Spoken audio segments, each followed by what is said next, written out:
It's time for another episode of the Shaun Tabatt Show, a podcast where I connect you with thought leaders from across the globe, digging into some of my favorite topics like personal development, marketing, spirituality, and pretty much any other shiny object that happens to catch my attention. Today, my special guest is Tim Cooper, and we're going to be discussing his new book, When Christians Disagree, Lessons from the Fractured Relationship of John Owen and Richard Baxter. Tim, it is truly an honor, sir. Welcome to the show. Thank you, Shaun. It's great to join you. Thanks for the invitation. Well, truly my pleasure. It's always nice to talk to somebody who's coming to me from the future.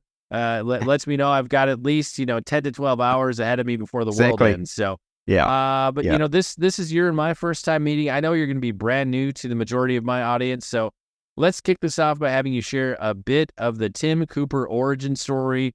I would love to hear kind of your church education background, kind of set the stage for why you were the guy to write the book When Christians Disagree. Thanks, Shaun. I live here in New Zealand, and great country. I first encountered Richard Baxter in my PhD 30 years ago this year. So I'm a historian. I did a PhD in history. And over the course of the years, I've spent some time as the pastor of a church. I have been mostly working as an academic, as a lecturer. I teach the history of Christianity at the University of Otago in Dunedin, New Zealand, which is a state-funded university. I teach in the theology program. My wife and our family, we're part of a Baptist church here in Dunedin. So my contribution there is to preach on a regular basis.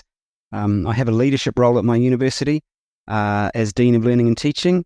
That keeps me fairly busy, but where I can, I keep up my research, and that research focuses on the Puritans, mostly Richard Baxter, who I've been occupied with for a long time.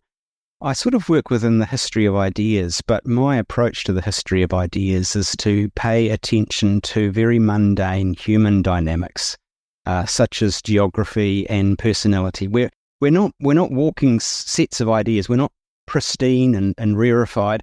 Actually, our ideas are the product of our time and place, and our history, and all sorts of factors. And that's the kind of history that I've tried to bring into this book, in an effort to translate what was a very academic, scholarly book that I published in 2011, translate that into a much more accessible form to be helpful to the church. And in terms of your interest in maybe the Puritans more broadly and Richard Baxter specifically, like when did the Puritans start showing up in your life? Was this, growing up, undergrad, grad school? No. Maybe you started, you're like, none of those. Kindergarten, I read a lot of, Puritan writers. Oh, look, Shaun, entirely by accident. I wanted to do a PhD on the Reformation, and I said to the lecturer who would supervise that, what should I do? Give me anything. And I still remember he looked over to a shelf in his office, and he said, well, I've got the 7 microfilm reels. Do we remember microfilm? 7 microfilm reels of Richard Baxter's unpublished letters and papers. What about Baxter? So, look, I'd never heard of the guy, and let's be honest, really never heard of the Puritans much. But I went off and I read a biographical entry on Baxter, and I thought, well, why not? I had no idea. I mean, the 7 microfilms should have been a bit of a clue what I was taking on. I mean, he never stopped writing. He never shut up. Published 140 books in the course of his life, some of them very long. So I wandered, I stumbled into Baxter, but fantastic choice. I can't take any credit for it because I had no idea what I was doing. But boy, I really do appreciate that selection of Baxter. But I think it does make a difference to the history that I write, because I didn't come to the Puritans or Baxter because I loved them. I just came to them. And in the case of Baxter, that means I have no investment in him. I have no stake in how he comes out. There's nothing in me that's defensive of the Puritans or of Baxter. I've come to admire Baxter and the Puritans and appreciate them. But I do see them for what they are. They are human. And as I say, I've tried to develop an approach to history that does treat humans as humans. I think that's respectful. I think that's honest. I think it does what a historian should do, which is try to get us to the truth of things. But then, in the case of this book, Baxter and Owen, it's a story of two men who just didn't get along, who never managed to repair their relationship, and these are Christian brothers. It's a sobering story. So I would draw a connection between my stumbling into Baxter 30 years ago and publishing this book 30 years later.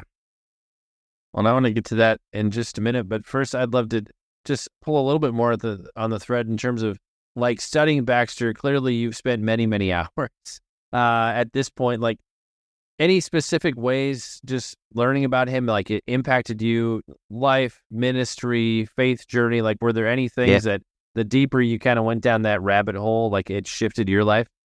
Mm-hmm. Yeah. And look, I did go deep. I said that I had no idea what I was doing. And in a way that was kind of helpful, because what I did was that all of Baxter's books have never been republished in a sort of accessible edition, except for large volumes of what are called his practical works. So there's kind of a polemical, adversarial Baxter, never been republished. There's a sort of devotional, pious Baxter and the practical works, and he has been republished. So I just spent, a year reading every page of the practical works. And that was just a great immersion in Baxter. And I think that wove into my life many of the concerns of Baxter and the Puritans. Baxter is a Puritan's Puritan. There are Puritans, and then there's Baxter. He's a very intense variant of the Puritan form. And so I think that's been very helpful for me in my own walk of faith and my formation.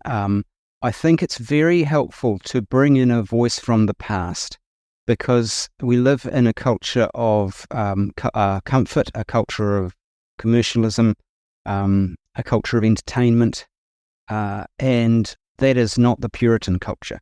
So to have a voice in our heads that speaks differently, that is just angular to our own culture, I think is really helpful. It doesn't mean that we need to follow that voice entirely, and I don't. In some ways, the voice is a bit unhelpful, in that it's so intense, and in Baxter's case, so suspicious, I suppose, of this earthly existence. But in so many ways, I think it's a preservative against the weaknesses and besetting sins of our own culture.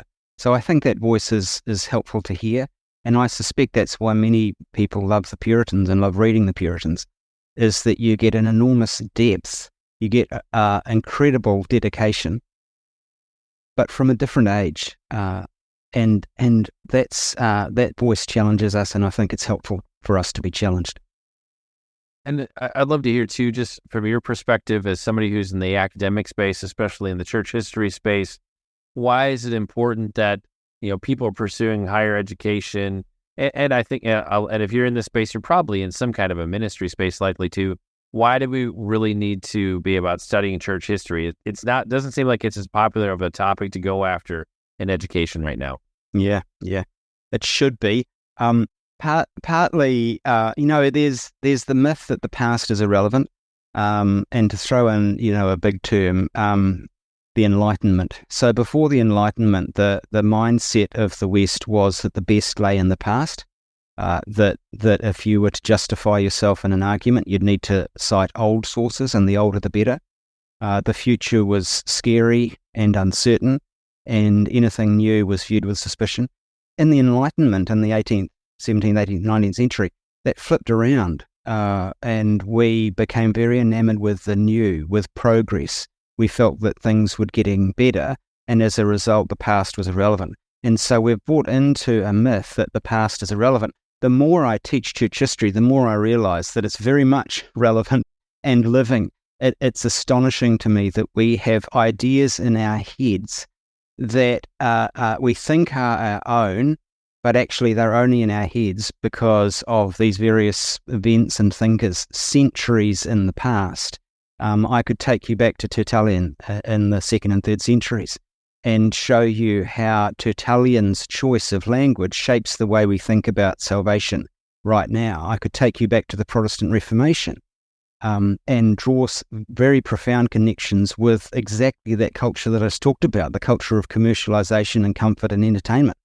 The past acts on us, and if we don't study the past, we have no idea that we're being acted upon, and no idea of a sense of portion and perspective and judgment that helps us to come, and I'll use that phrase again, to the truth of things.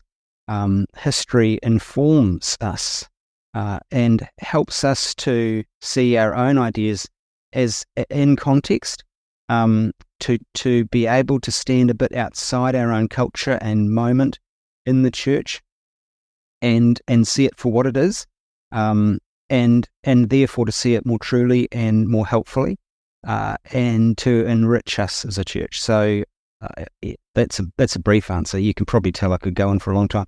The past, as to, I don't know who said it, the past is not past. The past is not dead. It's not even past.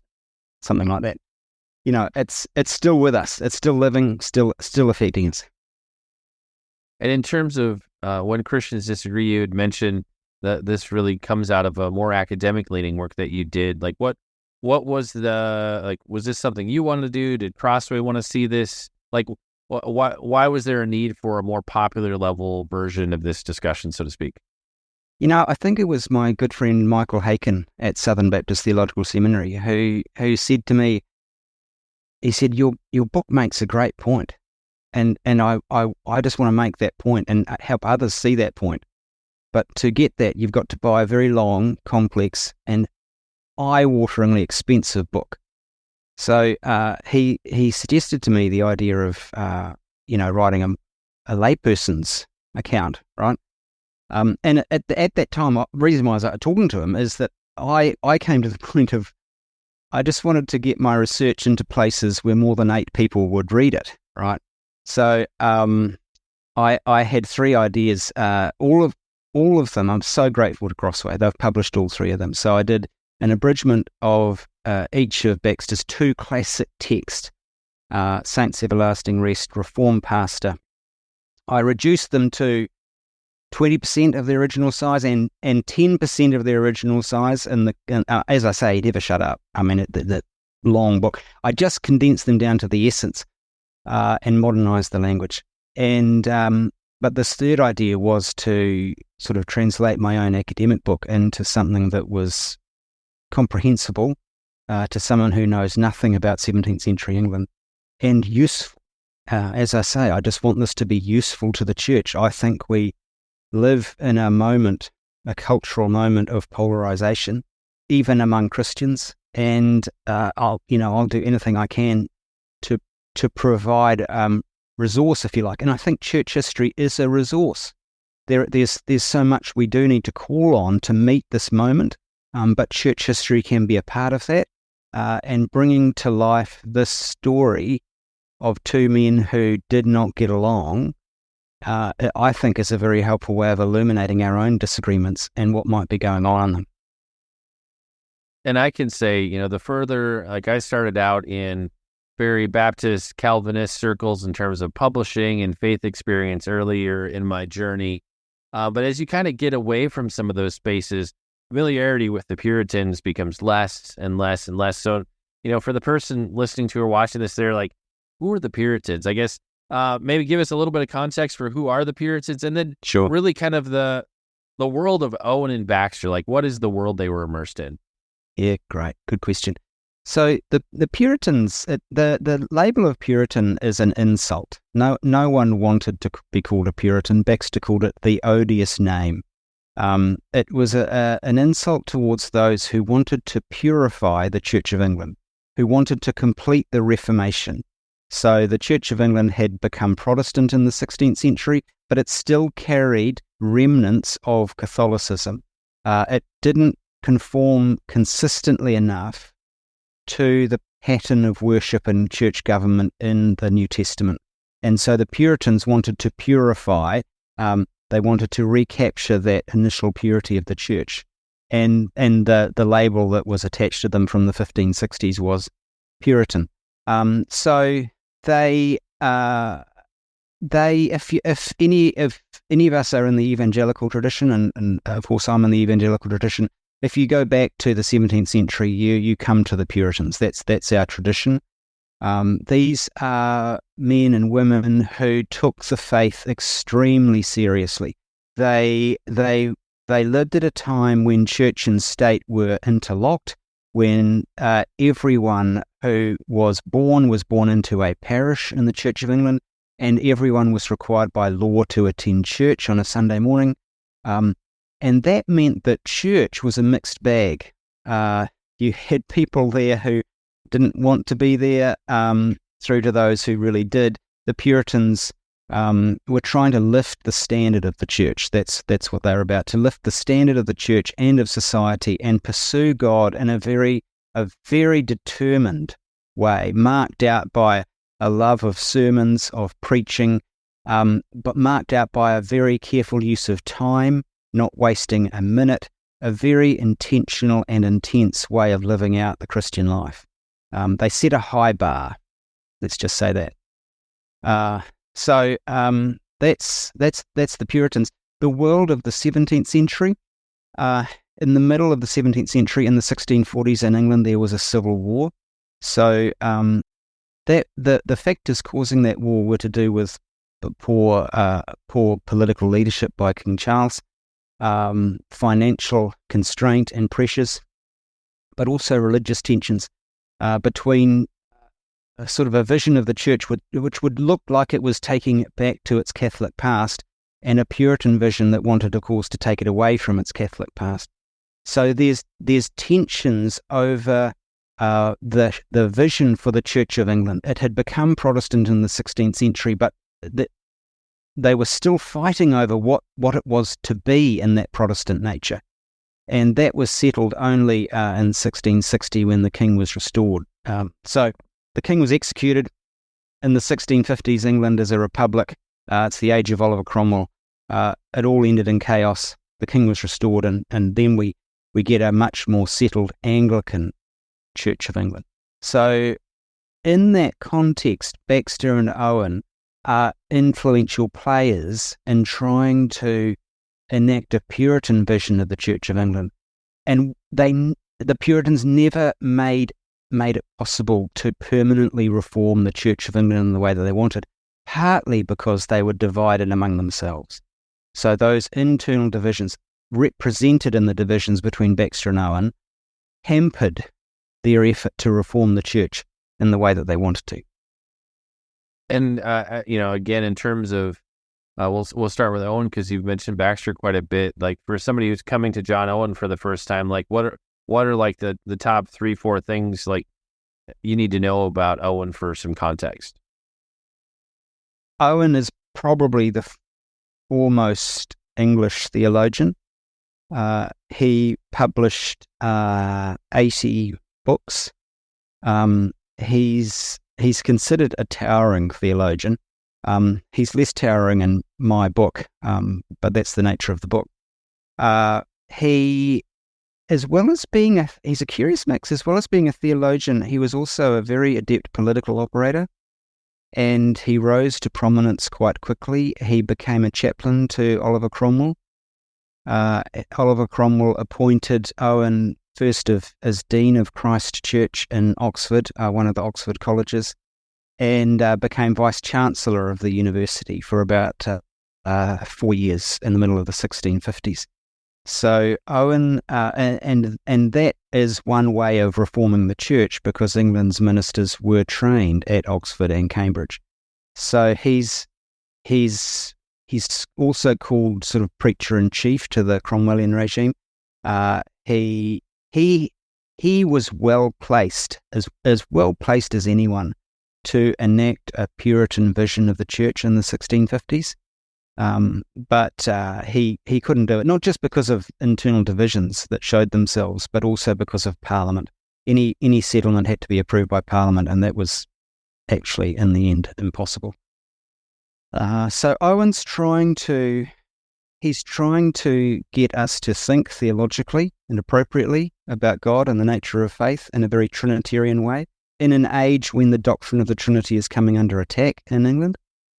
So he's doing, good work on that front, and he's trying to reform the church through Parliament, through Oxford University in the 1650s, and after the Restoration, when the Puritans are simply, booted out of the church, really. Owen and Baxter become the respective leaders of the two streams within Puritan England. So, Owen's an important Puritan leader through the 17th century. And same thing for Richard Baxter. What are some of the kind of highlights we need to know for context? Yeah, so Baxter's, he wrote 140 books. So, between them, over 200 books. So they're the most prolific authors, I think, in 17th century England, between them. Baxter made his name as a pastor in the back blocks of the Midlands near the Welsh border. He's in England.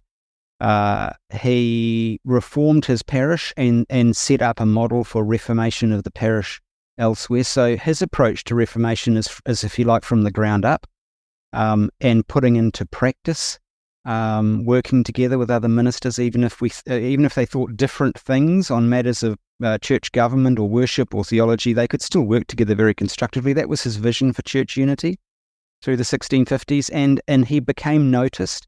His books were either deeply appreciated or attacked. He's a very polarizing figure. It's incredible just how much people loved him and how much other people did not love him. But through his books, through his very, very effective reformation of the Kidderminster parish, he gains a national profile by the end of the 1650s, and becomes an important figure in negotiations with the restored establishment in 1660. So he's a pastor, he's an author, he's a Puritan, and he's a religious leader. All of those are sort of important significances for Baxter.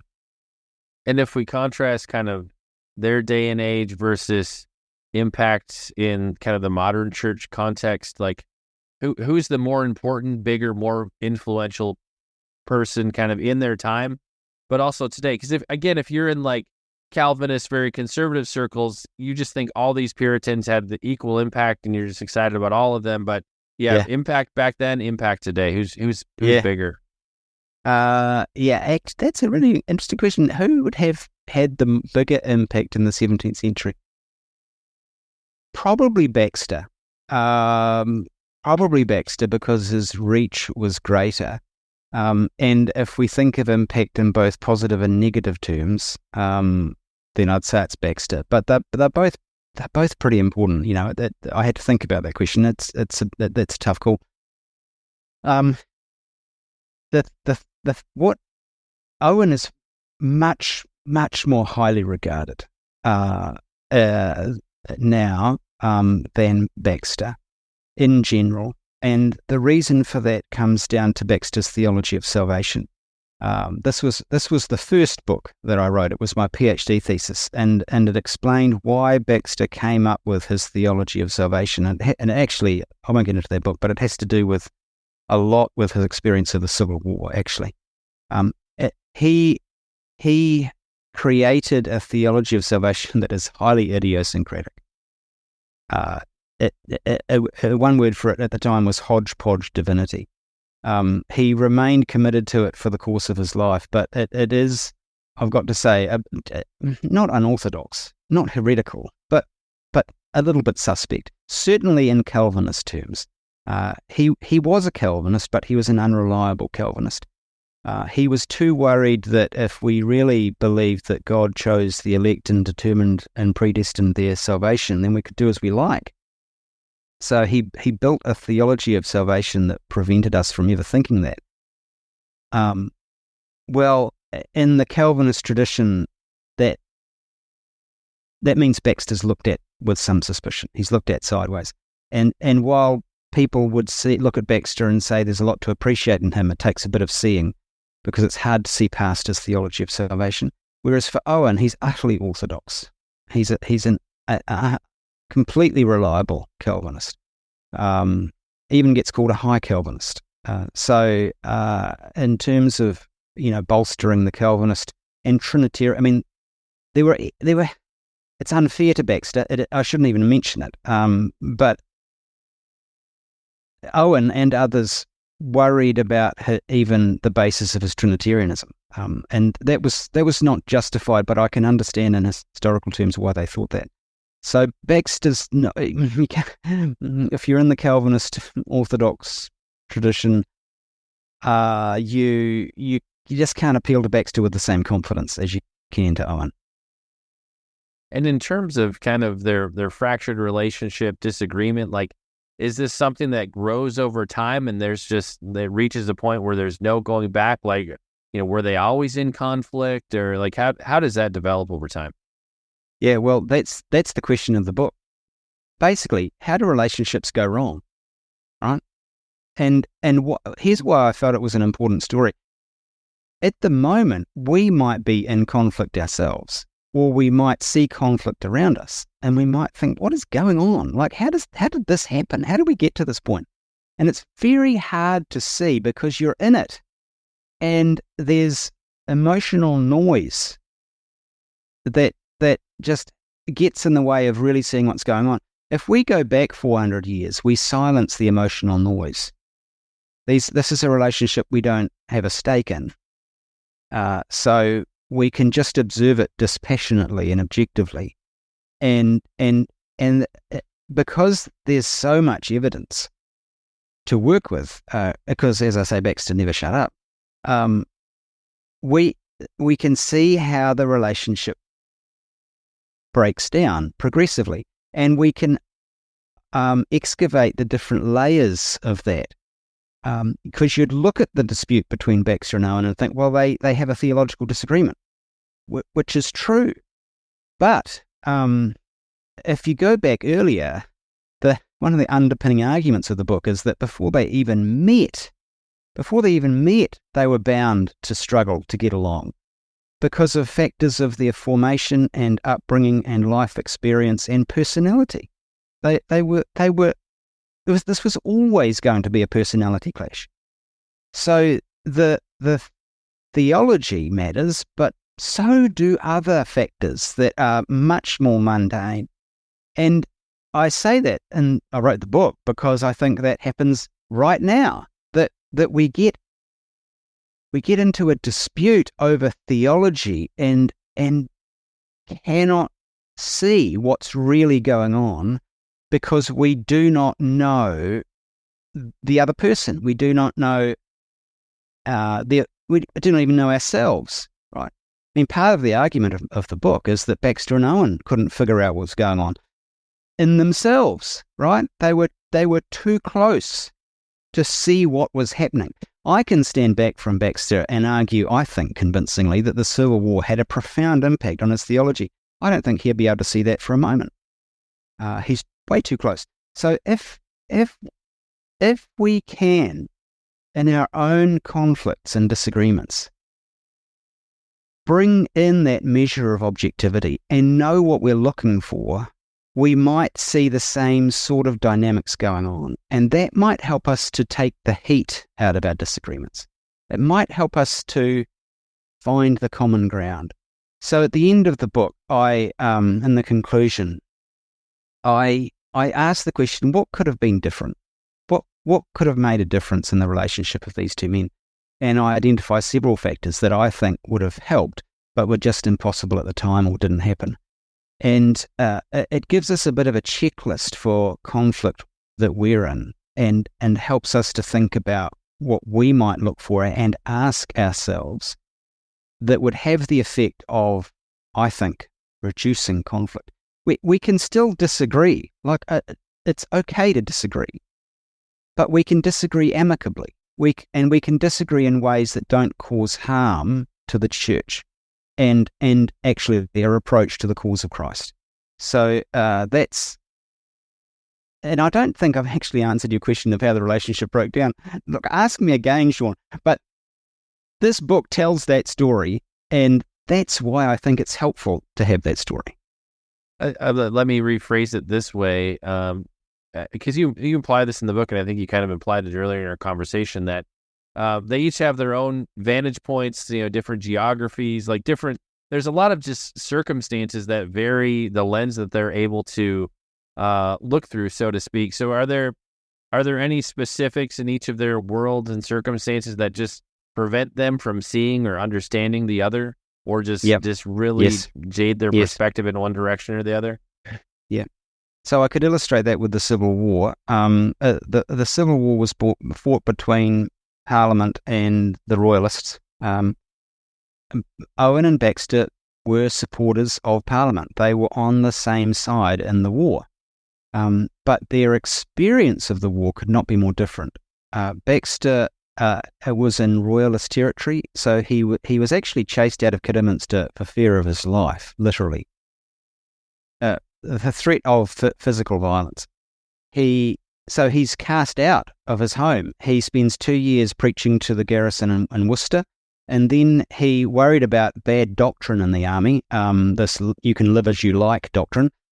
He enlisted as an army chaplain. So he followed the army around for a good 18 months and mopping up in the last stages of the war, sieges and battles. He actually, he was amazingly, he was on hand to witness the first skirmish in the war, which was an ambush. It just is uncanny to me. I still can't believe that he was there to watch it, because no one was there to watch it except him. He happened to be on hand, wanted to see an army, went to look, saw this. He was preaching as the first battle of the war was going on. He could hear the cannon fire in the distance. He went to see the Battle of Edge Hill the day after, and there was 1,000 corpses on the field. What I'm getting at is that the war was a trauma for Baxter from which he never recovered. And he felt that the gospel had been corrupted by it, these people who felt you could live as you like. Owen, completely different. He lives in Essex. Now, the Civil War raged up and down the country all over the place, but it never touched Essex. So he was able to carry on stable pastoral ministry in the security of Essex. And he felt that the war had...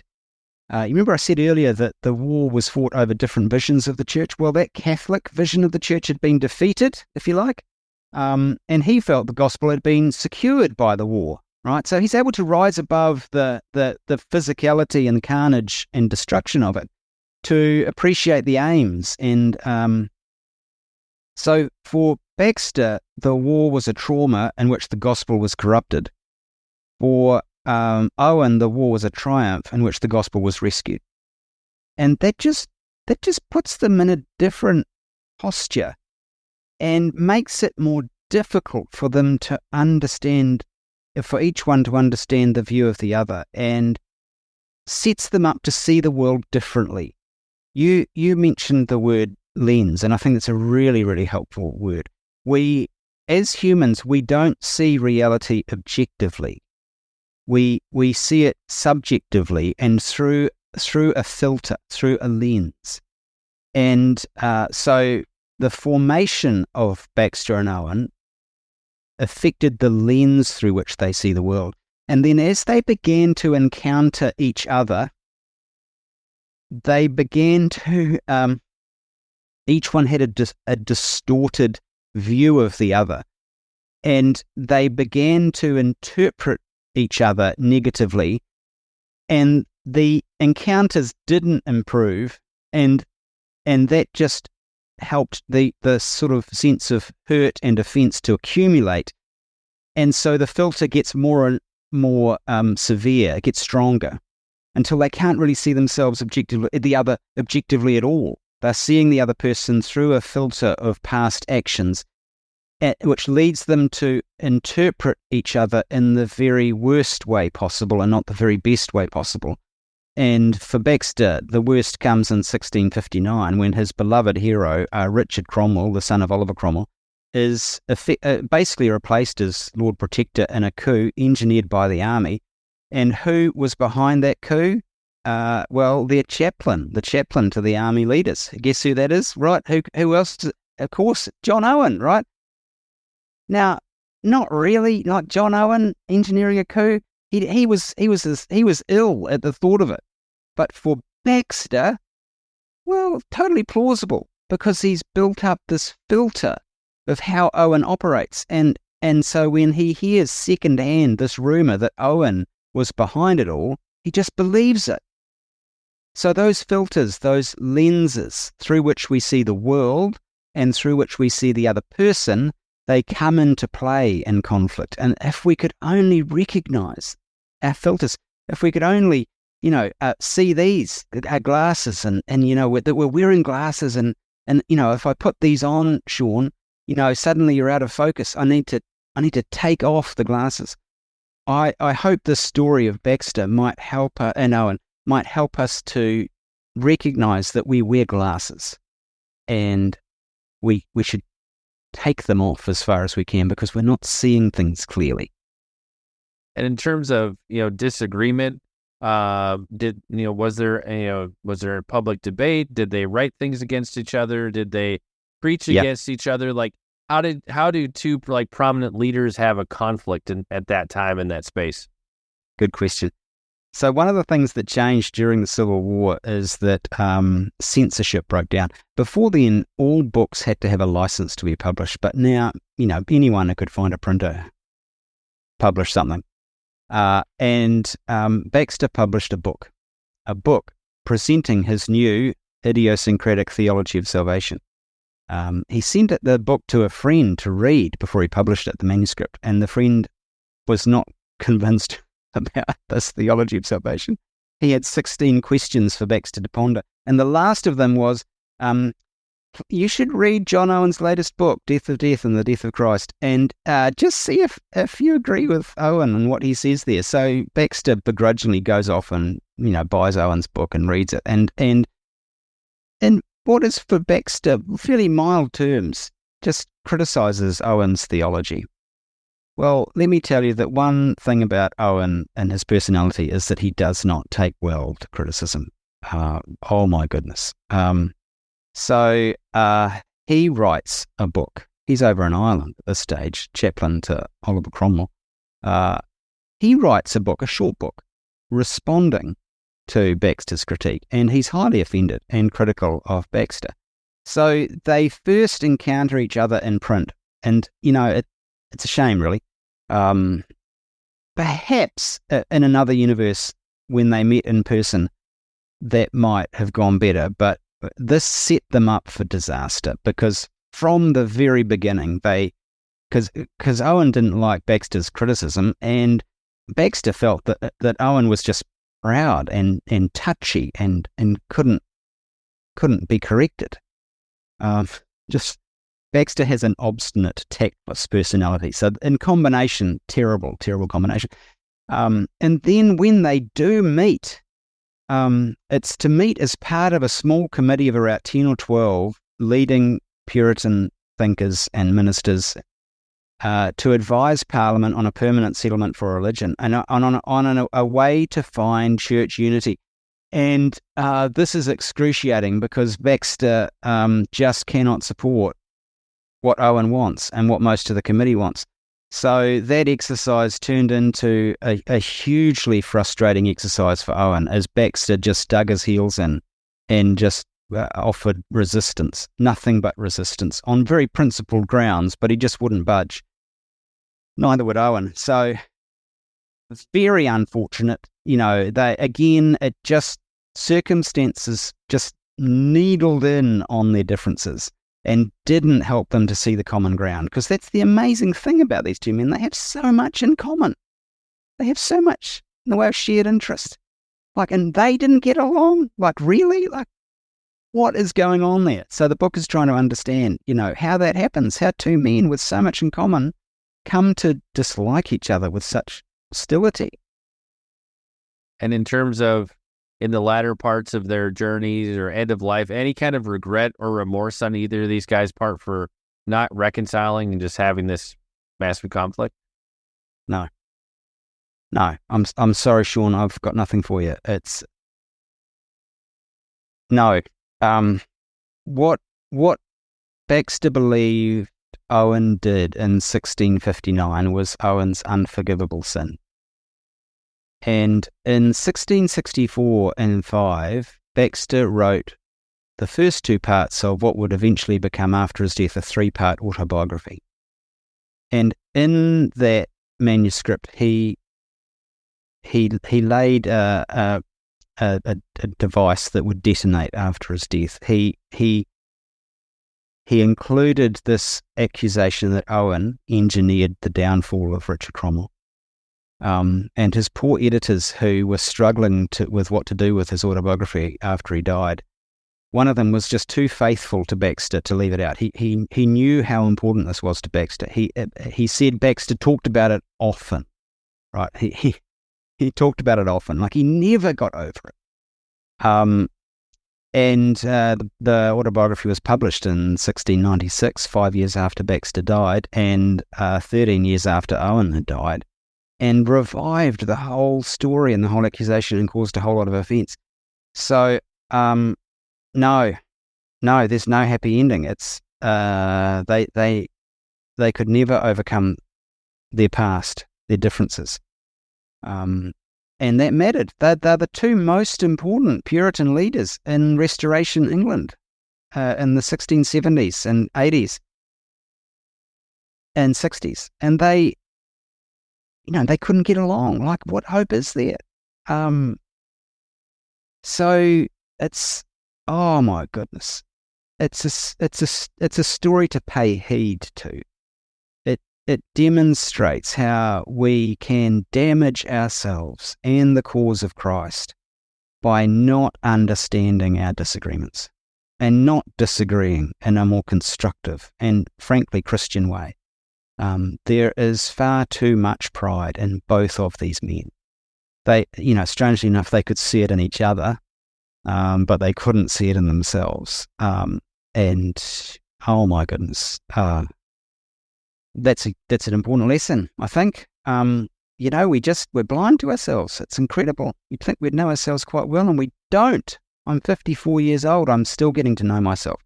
But if we can encounter a story like this, it might hold up a bit of a mirror, and cause us to think, okay, am I doing the same things?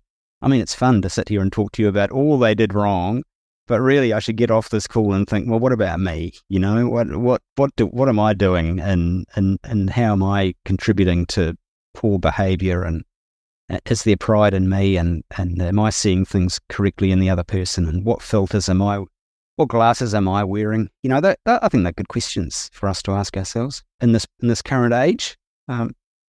Yeah. And in terms of, and you kind of already answered this, but I'm going to go a slightly different direction, like kind of reader takeaway, reader's journey with the book. I feel like on the one hand, since we're talking about like two prominent leaders, people will lean way more into, well, there's got to be a good takeaway for pastors and church leaders when they read a book like this. What about the layperson, the person in the pew? What can the average believer, the average Christian get from this massive conflict between who in their world were two kind of bigger than life personalities? Yeah. No, I appreciate that. Thanks, Shaun. Because honestly, the book is not for leaders. It's not. It's for all of us, right? This is the fact that these were two leading figures. All that is to say is that the significance of their disagreement was magnified. The impact, the damage. But at the core of the book is simply the breakdown of a human relationship. And we're all in relationships.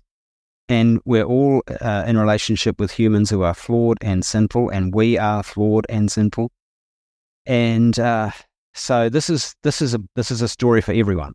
This is for all of us. This is for me. It's for you.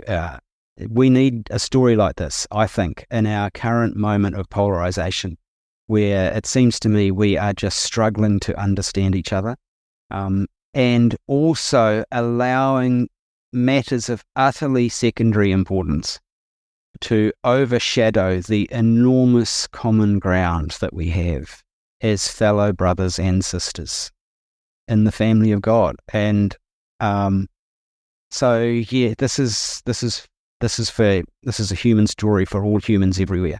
And you know, and I'm going to say it. I mean, you don't even have to be Christian to appreciate this story, right? It's just a human story, and might be.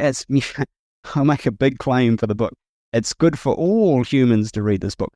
It's not the book; it's just the story. It's the exercise of reflection on the past, an illustration of what you started with, Shaun. That the past matters. The past is helpful to us. And we can do a better job of living in the present if we have a better sense of the past. And this is just one example of it. Yeah, I think the lesson I would take away just for our modern audience is that we are drawn to so many secondary, tertiary conflicts and problems. I mean, just watch the news, just go on social media.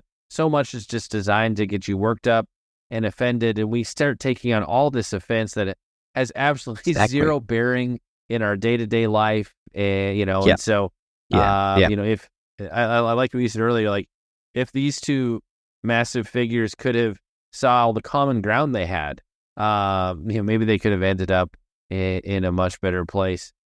Tim, in terms of, you know, the listeners, viewers, finding out more about you, your work, all the things, how do we discover you on the web?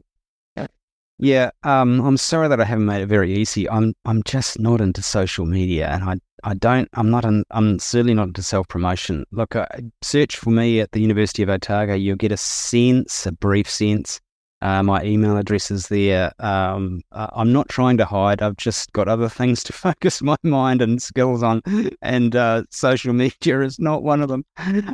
So yes, sorry to make that difficult, but you know, I am there. A Google search will find me, I'm sure.